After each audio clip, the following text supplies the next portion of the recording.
नमस्कार दोस्तों, मैं राजकुमार मौर्य।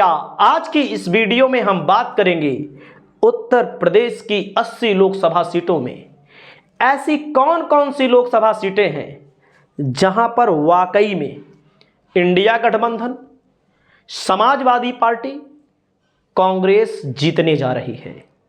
हालांकि आप तमाम सर्वे देख रहे होंगे और जितने भी सर्वे आ रहे हैं, मैं गारंटी और दावा करता हूं 4 जून के बाद फिर मैं मिलूंगा। जितने भी सर्वे उत्तर प्रदेश को लेकर आ रहे हैं, सभी के सभी सर्वे फर्जी हैं, सभी सर्वे फर्जी हैं। हालांकि कुछ सर्वे 3 सीट दे रहे हैं, कुछ सर्वे 7 सीट दे रहे हैं, कुछ सर्वे 12 सीट दे रहे हैं। जो सर्वे 3 सीट दे रहा है उसके बारे में तो आप जानते होंगे बहुत अच्छी तरह से, 7 वाले को भी जानते होंगे और 12 वाले को भी जानते होंगे। लेकिन मैं आपको ऐसी लोकसभा सीटें बताने जा रहा हूं जिनमें से 2-4 सीटें इधर से उधर हो सकती हैं। बाकी maximum Lok Sabha seat Samajwadi party का गठबंधन 2024 में जीतेगा। बहुत सारे अंधभक्त हमारी वीडियो को देखेंगे तो कहेंगे खाता नहीं खुलेगा। बहुत सारे लोग कहेंगे अब की बार 400 पार। तमाम चीजें लोग कहते हैं। तमाम ऐसे लोग जिनको भाजपा से तो कुछ नहीं मिला, लेकिन अखिलेश यादव को लेकर और राहुल गांधी को लेकर कहीं ना कहीं अंदर से चिढ़ रहती है। बहुत सारे लोग पप्पू कहते हैं, बहुत सारे लोग उल्टी सीधी बातें करते हैं, बहुत सारे लोग हमको भी कह देते हैं वीडियो में। जैसे मैं बोलता हूं, नमस्कार दोस्तों, मैं राजकुमार मौर्य, तो बहुत लोग कह देते हैं तुम मुल्ला हो, बहुत लोग कह देते हैं तुम यादव हो। तो हमको इस बात से कोई फर्क नहीं पड़ता। मैं एक मनुष्य हूं, ईमानदार मनुष्य हूं। और मैं आपको बता दूं कि जो सीटें हैं, पहली सीट का नाम मैं आपको बता रहा हूं, रामपुर की लोकसभा सीट। रामपुर से आते हैं आजम खान। आजम खान जेल में है और रामपुर में आपने टिकट में देखा होगा कहीं ना कहीं मिस हुआ था, कुछ ना कुछ गलती हुई थी, सपा की तरफ से कहें या आजम खान की तरफ से कहें। लेकिन रामपुर में जो मुस्लिम आबादी है वो 52% है। तो प्रबल संभावना है। 2019 में भी बीजेपी यहां पर हारी थी। उपचुनाव में कितना परसेंट वोट पड़ा था आपको पता है? यहां पर 28 से 30% वोट, जब बीजेपी यहां जीत गई थी। उसके पीछे आरोप लगे थे प्रशासन के ऊपर, जहां पर मुस्लिम इलाका है वहां के लोगों को घर से निकलने नहीं दिया गया वोट देने के लिए। तो रामपुर की सीट समाजवादी पार्टी 2024 में जीतने जा रही है। अगली सीट है मुरादाबाद। मुरादाबाद में भी टिकट को लेकर के कहीं ना कहीं पहले एसटी हसन को दिया गया टिकट पहले एसटी हसन को दिया गया, फिर टिकट काटा गया, रुचि बीरा को दिया गया, फिर एसटी हसन को टिकट दिया गया। और बहुत भावुक हुए एसटी हसन। उनकी बात को सुनकर हमारी आंखों में भी आंसू आ गए। किस लिए कि किसी भी पार्टी का कोई भी व्यक्ति हो, ऐसे बार बार टिकट नहीं काटना चाहिए। लेकिन फिर भी अखिलेश यादव ने ऐलान किया मंच से, जब हमारा समय आएगा, फिर भी राज्यसभा वगैरह आएगा, एमएलसी वगैरह आएगा, तो एसटी हसन को सम्मान देंगे। सम्मान का मतलब कहीं ना कहीं एसटी हसन को एडजस्टमेंट करेंगे। और इस बात को अखिलेश यादव ने भी बोला है और एसटी हसन ने भी बोला है। बाद में हमको टिकट मिला था लेकिन हमारे तक पहुंच नहीं पाया। रामपुर में ही नरेश उत्तम पटेल को लोगों ने रोक लिया। तो एक तरफा वोटिंग हुई है, मुस्लिम बाहुल्य इलाका है, हिंदू कैंडिडेट देना मजबूरी भी था।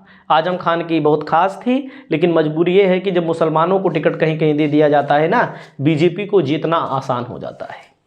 मुरादाबाद की लोकसभा सीट बीजेपी हार रही है। इसकी संभावनाएं आपने देखा होगा टेलीविजन पर। और बिजनौर की जो लोकसभा सीट है, यहाँ पर बिजनौर में सैनी प्रत्याशी दिया गया। अगर सैनी प्रत्याशी को समाजवादी पार्टी की तरफ से जो मुसलमान हैं, अगर वो वोट दिए होंगे, जिसकी संभावना ज़्यादा है, तो सैनी और मुस्लिम का वोट जब इकट्ठा हो जाए तो यहाँ आसानी से जीत सुनिश्चित है। और इसी बिजनौर लोकसभा सीट को लेकर आपने देखा होगा पश्चिमी उत्तर प्रदेश में धर्म सिंह सैनी जो स्वामी प्रसाद मौर्य के साथ समाजवादी पार्टी में आए थे, लगभग 250-300 वोटों से चुनाव हारे थे। फिर भाजपा में फिर जाना चाह रहे थे, बहुत प्रयास कर रहे थे, नहीं ले रही थी भाजपा, स्थानीय विरोध था, लेकिन बाद में भाजपा ने लास्ट टाइम अभी अब लिया है, चुनाव के एक दिन पहले। अगली सीट की बात मैं करता हूं। संभल की लोकसभा सीट पर समाजवादी पार्टी जीत रही है। कैराना की लोकसभा सीट पर समाजवादी पार्टी जीत रही है। मुजफ्फरनगर लोकसभा सीट पर 50-50 का मामला है। यहाँ पर कौन जीत जाए कोई भरोसा नहीं, क्योंकि यहाँ पर जयंत चौधरी का फैक्टर थोड़ा बहुत है, लेकिन यहाँ पर हरेंद्र मलिक बहुत अच्छा चुनाव लड़े हैं। बहुत अच्छा मतलब यहाँ पर ठाकुर की जो आबादी है उसने समाजवादी पार्टी के पक्ष में भी कुछ ना कुछ वोट दिया है, क्योंकि संगीत सोम इसी इलाके से आते हैं। संगीत सोम लगातार आपने देखा होगा मीडिया में बयान भी दे रहे थे, ठाकुरों के बड़े नेता माने जाते हैं। उनको जब से हारे हैं चुनाव 2022 में, उसके बाद बीजेपी में कोई पद भी नहीं मिला हुआ है। तो इस चीज़ को लेकर पीलीभीत में भी कांटे की टक्कर है। कांटे की टक्कर में यहाँ भी समाजवादी पार्टी चुनाव जीत सकती है। भाजपा लंबे समय से चुनाव जीतती आ रही है। यहाँ वरुण गांधी का फैक्टर भी है, तो यहाँ पर मैं नहीं कहूँगा कौन जीतेगा, लेकिन पीलीभीत में भी समाजवादी पार्टी बराबर की टक्कर में है। मेरठ की लोकसभा सीट है। यह सीट तो आराम से समाजवादी पार्टी जीतने जा रही है। क्यों जीतने जा रही है, इसके पीछे कारण मैंने आपको पहले भी बताया होगा कि मेरठ लोकसभा सीट पर लगभग 45% मुसलमान हैं। दलित को टिकट दिया गया है, मुसलमान को टिकट नहीं दिया गया है। और मेरठ की लोकसभा सीट पर त्यागी समाज से बसपा के प्रत्याशी उतरा हुआ है मैदान में, और यहाँ पर कहीं ना कहीं बीजेपी को मुश्किल हो रही है। बीजेपी का वोटर त्यागी समाज माना जाता है। बाराबंकी लोकसभा सीट पर तनुज पुनिया चुनाव बहुत अच्छा लड़ रहे हैं। अमरोहा की लोकसभा सीट पर बहुत कांटे की टक्कर होगी, क्योंकि हिंदू मुसलमान का मामला जहां भी होता है, बसपा ने भी मुसलमान कैंडिडेट दिया है, और यहां पर सपा ने यानी कांग्रेस ने भी मुसलमान कैंडिडेट दिया है। तो इस सीट को लेकर मुझे आशंका है कि बीजेपी के खाते में जा सकती है। लेकिन मैं बात करूं अमेठी और रायबरेली, अमेठी और रायबरेली पर कांग्रेस 2024 में चुनाव जीतने जा रही है। प्रयागराज की जो सीट है, प्रयागराज की सीट यहाँ पर कांटे की लड़ाई देखने को मिलेगी। कांटे की लड़ाई का मतलब है यहाँ पर जो शहरी बेल्ट होता है ज़्यादा ना, वहाँ पर भाजपा का वोट ज़्यादा है। वास्तव में भाजपा का वोट ज़्यादा है। अब एंटी इनकम्बेंसी और ना, अगली सीट की मैं बात करता हूँ। आ जाइए, बदायूं की लोकसभा सीट है। बदायूं की लोकसभा सीट सपा जीत रही है। कन्नौज की लोकसभा सीट सपा जीत रही है।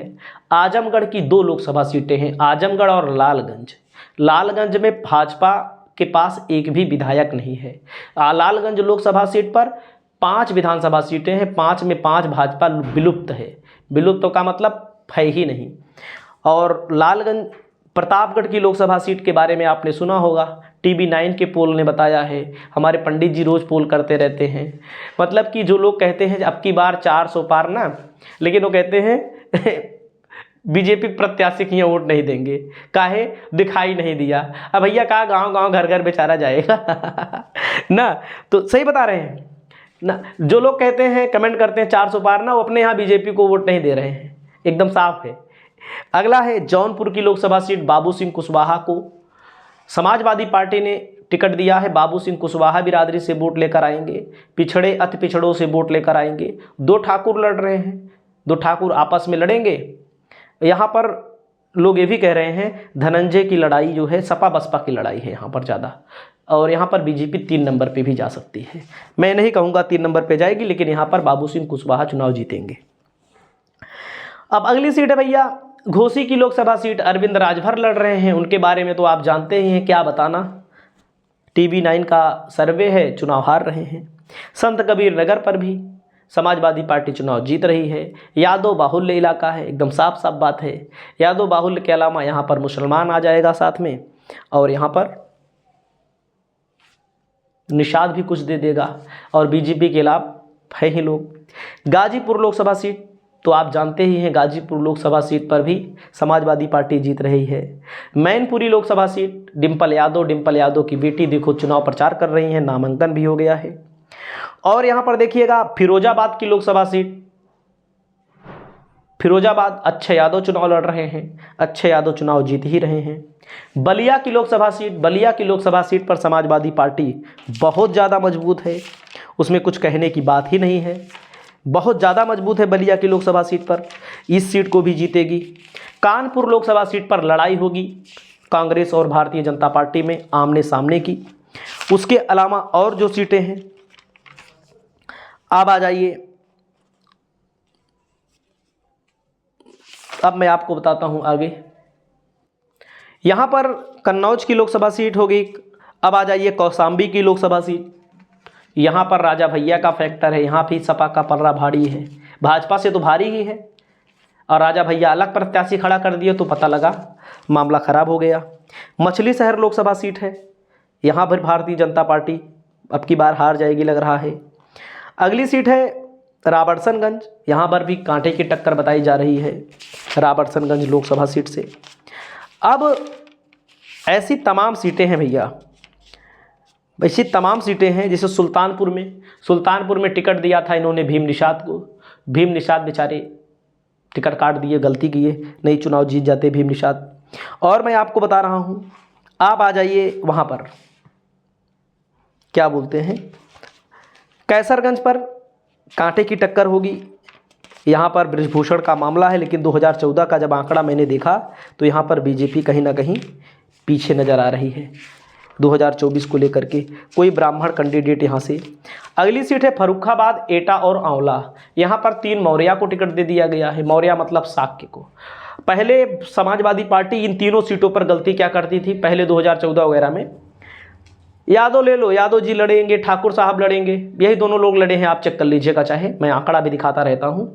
अब की बार शाक्य को दे दिया, ठाकुर का वोट, ब्राह्मण का वोट, बनिया का वोट बीजेपी का है। लेकिन मैं आपको साफ साफ बता दूं, कुछ परसेंट भले मिल जाए, बाकी 90% 80% बीजेपी का है।